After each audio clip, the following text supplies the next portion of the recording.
నిర్గమకాండము 12:15. 7 దినములు పులియని రొట్టెలు తినవలెను. మొదటి దినమున మీ ఇండ్లలో నుండి పొంగినది పారవేయవలెను. చదువుబడినటువంటి వచనములో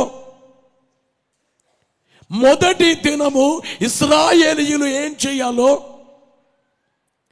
వారు చేయవలసిన దాన్ని గూర్చి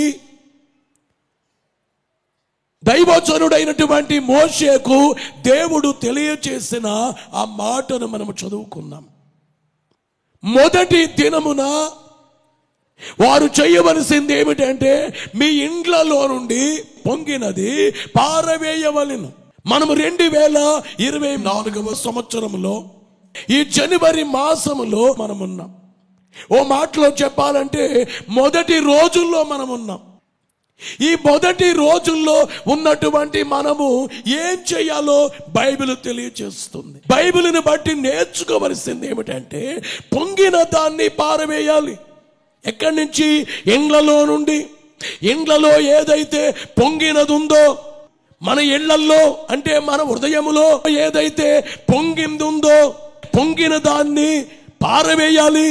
ఎవరైనా కానీ గర్వముగా ఉంటే, మంచి భర్త వచ్చాడని, లేక వాడు కారు ఉందని, లేక డబ్బు ఉందని ఆమె పొంగిపోతుంది అంటారు.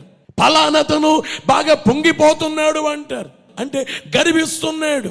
పెరుగుట విరుగుట కొరకే అంటూ ఉంటారు. ఆ పొంగలాగొచ్చి తగ్గిపోద్ది అని మాట్లాడుతూ ఉంటారు. మన హృదయం అనబడేటువంటి ఇంట్లో కొన్ని పొంగినవి మనలో ఉన్నాయి. పొంగినది తీసి పారవేయవలెను. దేవుని యొక్క వాక్యములో ఇర్మియా గ్రంథం 17:9 హృదయము అన్నిటికంటే మోసకరమైనది, అది ఘోరమైన వ్యాధి కలది, అది ఘోరమైన వ్యాధి కలది. దాని గ్రహింపగలవాడెవడు? హృదయం అన్నిటికంటే మోసకరమైనదట. హృదయము ఘోరమైన వ్యాధి కలిగిందట. అందుకని గమనించేది ఏమిటంటే, మన హృదయం అనబడే ఇంట్లో పొంగినది ఏముందో దాన్ని తీసివేయాలి. మార్కు సువార్తలో 7:20 నుండి మనుషుని లోపల నుండి బయటకి వెళ్ళునది మనుషుని అపవిత్రపరచును.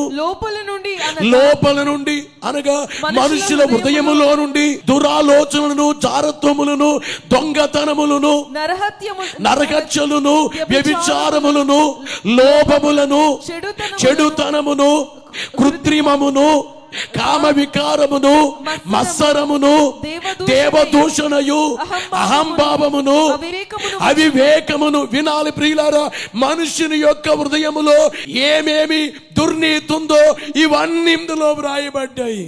నేను మాట అడుగుచున్నాను, దేవుడు 2023 నుంచి 24కి మనం తీసుకొచ్చారు. క్రొత్త సంవత్సరములోనికి దేవుడు తీసుకొస్తే మనమేం చేస్తున్నాం? పాత సంవత్సరములో మనలో ఏదైతే చెడ్డ ఉన్నవో కొత్త ఏడాదికి తెచ్చి ఈ ఏడాదిని నాశనము చేసుకుంటున్నామేమో. ఒకసారి ఆలోచించండి. కొరింథీయులకు రాసినటువంటి మొదటి పత్రికలో 5:6 నుండి 8 వరకు మీరు అతిశయపడుట మంచిది కాదు. పులిసిన పిండి కొంచెమైనను, పౌలు గారు చెబుతున్నారు కొరింథీ సంఘముతో, ఓ సంఘమా, మీరు అతిశయిస్తున్నారు. మేము బాగానే ఉన్నాము, కొరింథీ సంఘము దేవునికి ఇష్టముగానే ఉన్నామంటున్నారు. కానీ పులిసిన పిండి కొంచెమైనను ముద్దంతయు అంటే మీలో పులిసిన పిండి లాంటిది ఏదున్నా కానీ అంతా పాడైపోద్ది. మీలో ఎవరైనా అవిశ్వాసులుంటే వారిని బట్టి మిగిలిన వారు అవిశ్వాసులయ్యే ప్రమాదం ఉంది. సంఘములో కొంతమంది చెడు త్రోవను పెడితే వారిని బట్టి మరి కొందరు చెడు త్రోవలోకి వెళ్ళిపోతారు. పులిసిన పిండి కొంచెమైనను ముద్దంతా చెడిపోతుంది. మీరు పులిపిండి లేనివారు గనుక క్రొత్త ముద్ద అవుటకై ఆ పాతదైన పులిపిండిని తీసి పారవేయుడి. ఏం చెయ్యండి సంగమా? మీలో ఏదైతే పొంగినది ఉందో, పులిపిండి ఉందో, ఆ పొంగిన దాన్ని, పులిపిండిని తీసి పారవేయండి. ఇంతేకాక క్రీస్తు అను మన పస్కా పశువు వధింపబడెను గనుక పాతదైన పులిపిండితో నైనను దుర్మార్గతయు దుస్తత్వమునను పులిపిండితో నైనను కాకుండా, ఏ పులిపిండి? దుర్మార్గత అనే పులిపిండి, దుస్తత్వం అనే పులిపిండి. ఈ పులిపిండితో కాకుండా నిష్కాపట్యమును సత్యమునను పులియని రొట్టెతో పండుగ ఆచరింతము. దేవుడు సత్యం, ఆయన పిల్లలు సత్యంగా ఉండాలి, నిష్కపటముగా ఉండాలి. కపటము లేనివారు, ఆత్మలో కపటము లేనివాడు ధన్యుడు. ఆత్మలో కపటం పెట్టుకుని నీవెన్ని పాటలు పాడినా కానీ ప్రయోజనం లేదు. నీవెన్ని ప్రార్థనలు చేసినా ఆయన దగ్గరికి వెళ్ళవు. నువ్వు దేవునికి ఎన్ని స్తుతులు చేసినా కానీ ఆయన చేరవు. ఆత్మలో కపటము లేని వాడు ధన్యుడు. ఆత్మలో కపటం ఉంటే అది నిష్కాపట్యము కాదు. కపటము లేకపోతే నిష్కాపట్యం. అంటే దేవుని దగ్గరికి వచ్చిన వ్యక్తి నిష్కపటమైనటువంటి వ్యక్తిగా. గమనించే మాట ఏమిటంటే, నిష్కాపట్యమును సత్యమునను పులియని రొట్టె ఏముండాలి? సత్యముననబడే పులియని రొట్టె అంటే పాతదైనటువంటి పొంగిన దాన్నే, పులిపిండినే తీసి పారవేయాలి. యేసు రక్తము చేత ఈ హృదయాన్ని కడిగేసుకోవాలి. యేసు రక్తము ప్రతి పాపము నుండి మనలను పవిత్రులుగా చేయును. మీలో ఎంతమంది మీ హృదయాన్ని యేసు రక్తముతో కడుక్కున్నారు? ఇంకా కడగబడలేదేమో, ఇంకా నీ లోపలే దుర్నీతినే పెట్టావేమో. ఈ ఇల్లు శుభ్రం చేసుకోవాలి. ఈ ఇంట్లో ఉండే పులిపిండిని తీసి పారవేయాలి.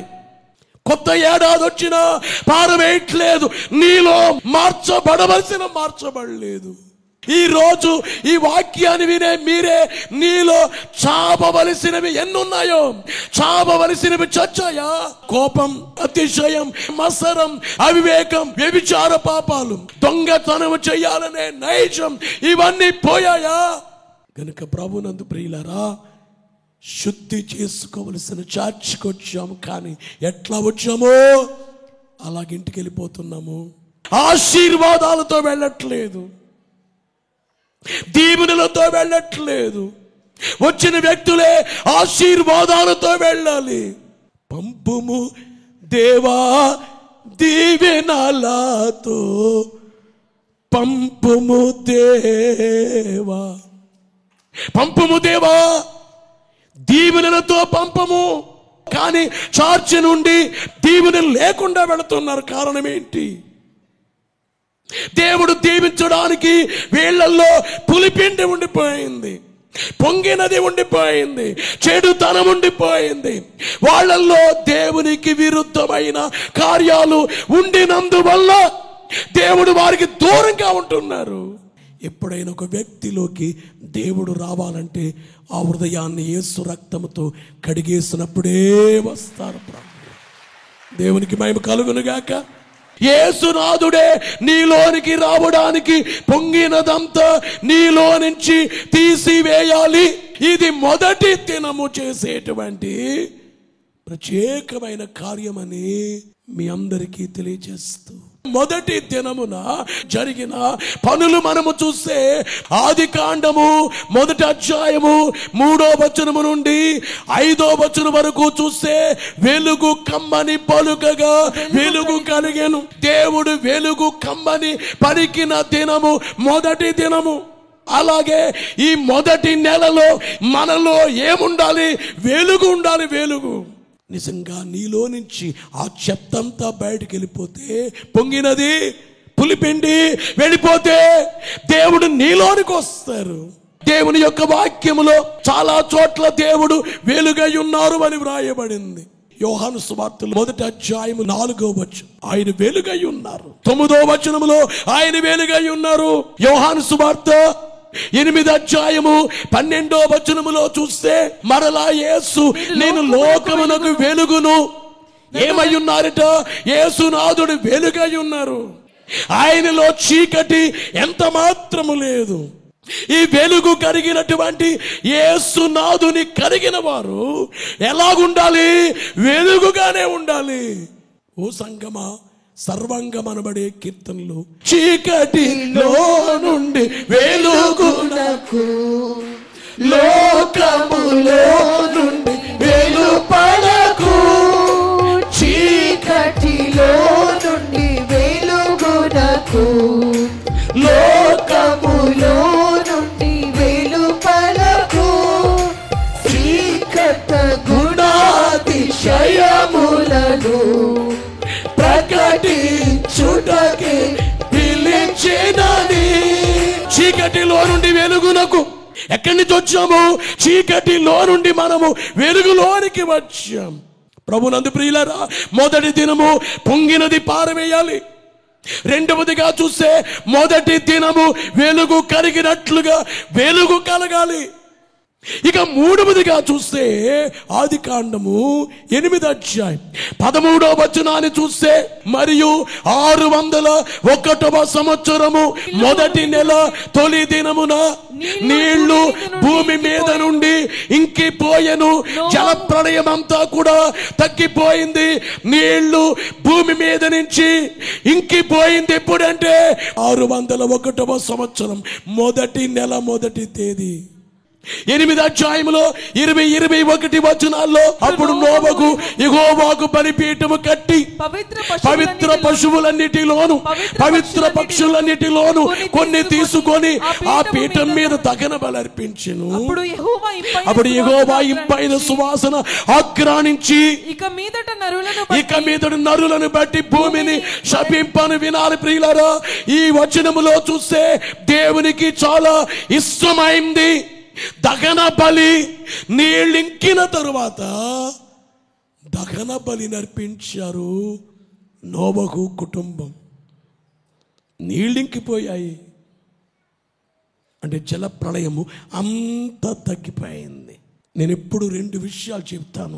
నీకుండే శ్రమలు దేవుని చిత్తమా, దేవుని చిత్తము కాదా? మీలో కొంతమందికి శ్రమ ఉంది, అది మేలైతే ఉండాలి. ఎందుచేతనంటే దావీదు అన్నారు, శ్రమ పొందుట నాకు మేలాయను. కొన్ని శ్రమలు మనకి మేలు చేస్తాయి. పేతురు రాసినటువంటి మొదటి పత్రిక 1వ అధ్యాయము 7వ వచనములో చూస్తే, నశించిపోవు సువర్ణము అగ్ని పరీక్ష వలన శుద్ధపరచబడుచున్నది. అగ్ని పరీక్ష వలన అంటే కొంతకాలం తరువాత ఇదంతా నశించిపోద్ది. భూలోకమే, బంగారం కూడా నశించిపోద్ది. నశించిపోయే సువర్ణమే అగ్ని పరీక్ష వలన శుద్ధపరచబడుచున్నది కదా. దానికంటే అమూల్యమైన మీ విశ్వాసం ఈ శోధనల చేత పరీక్షకు నిలిచి, మీ విశ్వాసం ఏమవుతుంది? శోధనల చేత పరీక్షకు నిలిచినదై. అంటే మన విశ్వాసమట శోధనల చేత పరీక్షకు నిలుస్తుందట. మీలో ఎవరికైనా కానీ విశ్వాసము పరీక్ష కొరకై ఉండే శ్రమ, అగ్ని చేత పరీక్షించబడే శ్రమ ఉంటే అది మంచిది. కానీ నేను భావించేది, ఇప్పుడు మీలో చాలా మందికి ఉండే శ్రమలే ఈ శ్రమ కాదు, విరుద్ధమైన శ్రమ, సాతాను కలిగించిన శ్రమ, అపవాది కలిగించే వేదన, మనోవిచారం. 2023 నీకు మనోవిచారమే ఉంది నీ జీవితానికి. 2023లో నీవు ఏడ్చావు, నీ కన్నుల నుంచి కన్నీళ్లు కారాయి. కారణము శ్రమ, మీ ఇంట్లో ఉండే ఇబ్బంది, పరిస్థితులు. అయితే ఏం చెయ్యబడాలంటే అవన్నీ నీరు ఇంకిపోయినట్లు ఆ శ్రమలన్నీ ఇంకిపోవాలి. పాత ఏడాదిలోనే అన్ని విడిచిపెట్టి వచ్చేస్తానయ్యా. అందుకే మీకు చెప్పేది ఏమిటంటే, ఈ రోజున ఈ వాక్యం ఎందుకంటే, మీలో ఎవరైతే శ్రమలో, కష్టములలో, భయంకర పరిస్థితుల్లో, ప్రయాసములో, ఇబ్బందిలో, చిక్కులలో, శోధనలో ఉన్నారో, అవన్నీ మీ ఇంట్లో నుంచి ఇంకిపోవాలన్నీ కూడా యేసు మహారాజుకు ఇంటిలోని పోరు ఇంకిపోవునుగాక, ఇంటిలోని పోరు ఇంకిపోవునుగాక, ఇంటిలోని పోరు ఇంకిపోవునుగాక. ఇంటిలోని పోరు ఏమైపోవాలి? ఇంకిపోవాలి. నీళ్లు ఇంకిపోగానే అక్కడ స్తుతి కార్యము జరిగింది. అక్కడ దహన బలి అర్పించారు. ఆ సువాసన దేవుడు ఆగ్రానించారు. అలాగే మనం కూడా, దేవా నాకుండేటువంటి ఇంటిలోని పోరు, ఈ శ్రమంతా ఇంకిపోయినందుకు మీకు స్తుతి అనే సువాసన దేవునికి రావాలి. స్తుతి చెల్లించాలి దేవునికి. ప్రభునందు ప్రియులారా, మీలో అనేక సంవత్సరాలుగా సంతాన లేమితో బాధపడొచ్చు, మనోవిచారముతో ఉన్న కుటుంబములలో ఈ ఏడాది గొప్ప కార్యము దేవుడు చేయును. మీ విచారం తొలగించబడాలి. యేసు నామముని బట్టి మీలో ఉండే ఆ విచారమంతా ఇంకిపోవును గాక, ఆనందాన్ని కలిగింప చేయును గాక. దేవునికి అసాధ్యం ఏమీ లేదు. సమయానికి నీరు ఇంకిపోవునట్లుగా నీ ఇంట్లో ఉండే బోధాలు, నీ ఇంట్లో ఉండే భేదాలు, నీ ఇంట్లో ఉండే కలహాలు, నీ ఇంట్లో ఉండే శ్రమలు, నీ ఇంట్లో ఉండే చిక్కులు, నీ ఇంట్లో ఉండే మనోవిచారం అంత ఇంకిపోవును కాక. ఇప్పుడు అందరూ ఒక పని చేయాలి. దేవా, అన్ని ఇంకిపోయాయి, ఇంకిపోయినందుకు మీకే స్తుతి నాయనా. దావీదు సంకీర్తన 33వ సంకీర్తన 1వ వచనములో చూస్తే, నీతిమంతులారా యెహోవాని బట్టి ఆనందగానము చేయుడి, స్తుతి చేయుట యథార్థవంతులకు శోభస్కరము. ఏం చేద్దాము? స్తుతి చేద్దాము తండ్రి. అంత తిరిగిపోయింది. ఎరుకో కోట గోడలో కూలిపోయిన తరువాత జయధ్వనులు చేశారా? కూలిపోకముందు చేశారా? దేవుడు అన్నారు, కూలిపోకముందే చప్పట్లు కొట్టండి, కూలిపోకముందే జయధ్వనులు చేయండి, జయము రాక పూర్వమే జయమనండి అన్నారు. ఇప్పుడు మనందరము కూడా జయము రాక ముందే వచ్చేసిందని నమ్మి దేవుని స్తుతి. జయము రాక పూర్వమే జయమను జనులకు జయమౌను, స్తుతించు జనులకు జయమౌను, స్మరించు జనులకు జయమౌను, ప్రకటించు జనులకు జయమౌను, జయము జయమని కలువరించిన జయమే బ్రతుకెల్లా, కనప జయ పద కల్లా. యేసు మహారాజుకో నిర్గమకాండము 40వ అధ్యాయము 17వ వచనములో 2వ సంవత్సరము మొదటి నెలలో మొదటి దినమున మందిరాన్ని నిలబెట్టాలి. బైబిల్ ఏం చెప్పిందంటే, కొరింథీ మొదటి పత్రికలో 3వ అధ్యాయం 16, 17వ వచనములో పౌలు గారు అంటున్నారు, మీరు దేవుని ఆలయమై ఉన్నారు. మీరందరూ కూడా ఒక ఆలయముగా మార్చబడాలి. సంఘమంతా కలిసి సంఘము దేవుని ఆలయం. గోడలు, కిటికీలు, గుమ్మములున్న చర్చి లేకపోయినా పర్లేదు, సంఘమైపోతే సరిపోద్ది. సంఘమైపోతే సరిపోద్ది. చర్చ్ ఎంతున్నా ఆ చర్చిలో సంఘము లేకపోతే వేస్ట్ కదా. చర్చులన్నీ కలిసి మేఘమెక్కో, ఆ చర్చిల్లో తయారైన సంఘమే మేఘమెక్కుద్ది. అందుకని నేనేమన్నాను చాలాసార్లు, చెట్టు కింద ఆరాధన చేసినా పర్లేదు, ఆ చెట్టు కింద ఉన్న వాళ్ళందరూ మేఘమెక్కి ప్రభుని కలుసుకుంటే చాలు. మీ ఊరు నుంచే, మీ ఒక్క కుటుంబమే, మీరు నలుగురే, మీరు ముగ్గురే వచ్చారు. కొంతకాలానికి మీ ఊర్లో ఓ మందిరం, అంటే సంఘమనబడే మందిరము కట్టబడాలి. సంఘమనే మందిరం, సంఘము దేవుని ఆలయం. మొదటి నెల మొదటి దినమందు ఏం కావాలంటే మందిరం అవ్వాలి. అలాగే మీరు ఈ వేళ ప్రార్థన చేయండి, దేవా నన్ను బట్టి మా ఊర్లో ఓ మందిరం, ఓ సంఘము కావాలయ్యా. సంఘం అనే మందిరం ఆ సంఘాలన్నీ ప్రభు వచ్చినప్పుడే మేఘం ఎక్కాలి. అలాంటి మందిరము తయారు కావాలి. బలో యేసు మహారాజుకు యెజ్రా గ్రంథము 7వ అధ్యాయము 9వ వచనములో చూస్తే మొదటి నెల మొదటి దినమందు అతడు బబులోను దేశము నుండి బయలుదేరి తన దేవుని కరుణాసము తనకు తోడుగా ఉన్నందున 5వ నెల మొదటి దినమున యెరూషలేమునకు చేరెను. ఎక్కడి నుంచి? బబులోను నుంచి యెరూషలేముకి. అక్కడ కూడా మొదటి నెల మొదటి దినమందు బయలుదేరి ఇక్కడ 5వ నెల మొదటి దినమున యెరూషలేముకు వచ్చారు. బాబెలు నుండి యెరూషలేముకు. బాబెలు అనే మాటకు అర్థం ఏమిటంటే గలిబిలి. యెరూషలేం అనగా శాంతి, సమాధానం. గలిబిలి కలిగేనొకప్పుడు షిన్యారు బాబెలు కట్టడములు కట్టునప్పుడు. గలిబిలిలో నుండి ఎక్కడికి రావాలి? సమాధానానికి, శాంతికి రావాలి. ఆదికాండం 11వ అధ్యాయం 9వ వచనం చూడండి. దానికి బాబెలోను పేరు పెట్టిరి. ఎందుకనగా అక్కడ యెహోవా జనులందరి భాషను తారుమారు చేసెను. అక్కడ నుండి యెహోవా భూమి గమనించే బాబెలు అని పేరు పెట్టారు. గలిబిలి లేక తారుమారు లేక కలవరము తారుమారు. ఈ గలిబిలిలో నుండి యెరూషలేముకు రావాలి.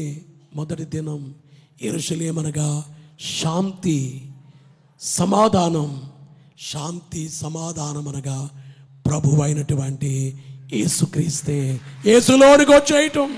నీవు యేసులోనికి వస్తే గలిబిలిలో నుంచి వచ్చేసినట్లే. అందుకనే యేసులో ఉన్నవారు చాలా శాంతిగా ఉంటారు. యేసుని ఎవరైతే ధరించుకున్నారో వారే ఆనందంగా మాట్లాడతారు, సంతోషం. నేను బాధపడేది ఏంటంటే చాలా మంది ఎందుకో ఇంకా దేవుని దగ్గరికి వచ్చి గందరగోళముగా ఉన్నారు. ఇంకా దేవుని దగ్గరికి వచ్చి తారుమారు జీవితాలు ఉన్నాయి. ఇంకా దేవుని దగ్గరికి వచ్చి కలవరంగా ఉన్నారు. కానీ శాంతి ఎప్పుడు పొందుతారు? 120 మంది అపోస్తలులే మేడగదిలోకి వెళ్ళారు.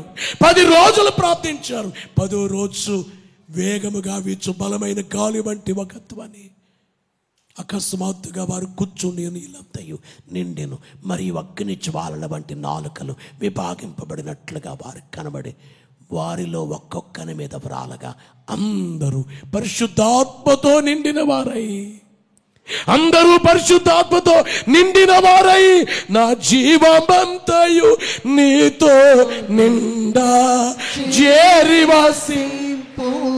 నిజంగా నువ్వు మోకాలపై ఉండి దేవుని ఆత్మను పొందితే, పరిశుద్ధాత్మ నీ పైకి వచ్చేస్తే, పరిశుద్ధాత్మ నిండుదల ఉంటే ఎంత సంతోషము. దైవజనుడు అన్నారు 120 మసిపొక్కులు మేడగదిలోకి వెళ్ళాయి. కానీ 10 రోజుల తర్వాత 120 నిప్పు కణాలు బయటకు వచ్చాయన్నారు. నువ్వు శక్తిని పొందినప్పుడు ఎలాగుంటుంది? ప్రభువారు అన్నారు, పైనుండి శక్తి పొందు వరకు యెరూషలేమును విడిచిపెట్టి వెళ్ళొద్దు. మీ అందరికీ చెబుతున్న అవసరమైతే ఒక 3 రోజులు 7 రోజులు ఉపవాసం ఉండి ప్రార్థించండి. శక్తి కొరకు, పరిశుద్ధాత్మతో నింపబడుట కొరకు, దేవుని ఆత్మ నిండుకొనుట కొరకు, జీవమంతయు నీతో నిండ చేరి వసింపమన్నట్లుగా దేవునితో నిండిపోవాలి, పరిశుద్ధాత్మతో నిండిపోవాలి. అప్పుడు ఏమవుతుందంటే గందరగోళమంతా, కలవరమంతా పోయి చక్కటి సమాధానము, శాంతి, నిజమైన సమాధానం ఎప్పుడంటే పరిశుద్ధాత్మ శక్తితో నీవు నింపబడినప్పుడు. అప్పుడు నీ సమాధానం ఎంతో లెక్కించటానికి వీలు కాదు. బోలో యేసు మహారాజుకు. యెజ్రా గ్రంథములో 10వ అధ్యాయము 16, 17 వచనములో అన్యులతో బియ్యము అందుకొన్నందున దేవుడు ఇశ్రాయేలు బహుగా శిక్షించినని ఎరిగి తమ్మును తాము విమర్శించుకొనుటకై కూర్చున్నారు. 17వ వచనం, మొదటి నెల మొదటి దినమున అన్య స్త్రీలను పెండ్లి చేసుకొనిన వారందరి సంగతి వారు సమాప్తము చేసిరి. అందరూ వినారు. ఇశ్రాయేలీయులు కొంతమంది ఏం చేస్తారు? దేవుని పిల్లలు కాని వారిని పెళ్లి చేసుకున్నారు. నేను అంటాను, నీ పెళ్లి విషయంలో ఒకే ఒక పద్ధతి, ఒక షరతు. మీ అత్తగారు వాడికి డబ్బులు ఉన్నాయా లేవా, ఆస్తులు ఉన్నాయా లేవా కాదు, కానీ వాళ్ళు దేవుని కలిగిన వారా దేవుని కలగని వారా, ఈ ఒక్కటి మాత్రం ఖచ్చితంగా చూసుకోవాలి. ఇశ్రాయేలీయులు అన్య స్త్రీలను పెళ్లి చేసుకున్నారు, అందుకే బాధలు పడ్డారు ఇశ్రాయేలీయులు. ఇశ్రాయేలీయులకి అంటే బైబిల్లో చెప్పింది, నేను తప్ప వేరే దేవుడు ఉండకూడదు, వేరేది ఉండకూడదు అంటే వేరే స్త్రీలను పెళ్లి చేసుకుని వాళ్ళు చేసినట్లుగా వీళ్ళం చేయటం మొదలు పెట్టారు. దేవుడు అందుకే శిక్షించారు, అందుకే వీళ్ళందరూ విమర్శ చేసుకున్నారు. నిలబెట్టబడి మేము చేసింది తప్పు, మేము చేసింది తప్పు. అలాగే ఈ మొదటి నెలలో నీవు నీ తప్పేమిటో నీవు ఒకసారి విమర్శించుకో, నీకు నీవుగానే పరీక్షించుకో. ఇక ఆఖరుగా చూస్తే మొదటి దిన మత్తయి సువార్త 28 మొదటి వచనములో చూస్తే, విశ్రాంతి దినం గడిచిపోయిన తరువాత ఆదివారమున తెల్లవారుచుండగా యేసువారే సమాధిలో నుంచి లేచారు. ఆదివారం మొదటి దినం, శనివారం చివరి దినం. వెలుగు కలిగిన దినము ఏ దినం? ఆదివారం. యేసు లేచిన దినం ఎప్పుడు? సంఘ స్థాపన జరిగిన దినం ఎప్పుడు? ఆదివారం. పరిశుద్ధాత్మ దిగిన కార్యం ఆదివారం. ప్రకటన గ్రంథం 1వ అధ్యాయం 10-11 వచనాల్లో, ప్రభు దినమందు ఆత్మవశుడునై ఉండగా బూర ధ్వని వంటి గొప్ప స్వరము నీవు చూచుని పుస్తకములో వ్రాసి. ఇలా చూడండి, ఆదివారం రోజున దర్శనాన్ని చూచారు యోహాను గారు. ప్రభు దినమందు ఆత్మవశమై దేవుని స్వరం విన్నారు, దేవుని చూచారు, వ్రాసారు, పంపారు. అలాగే 2024 సంవత్సరంలో మనకు ఒక అనుభవం ఉండాలి. అదేమిటంటే దేవుని చూచి దేవుని స్వరాన్ని వినేటువంటి అనుభవం. ఆదివారమున అట్టి అనుభవాన్ని కలిగి ఉన్నారు. సిలువ వేయబడి చనిపోయి సమాధి చేయబడి తిరిగి లేచిన ప్రభు మరలా ఆకాశ మండలానికి ఇవన్నీ ఎవరిలో నెరవేరాయో వారి కొరకు యేసు రాబోతున్నారు.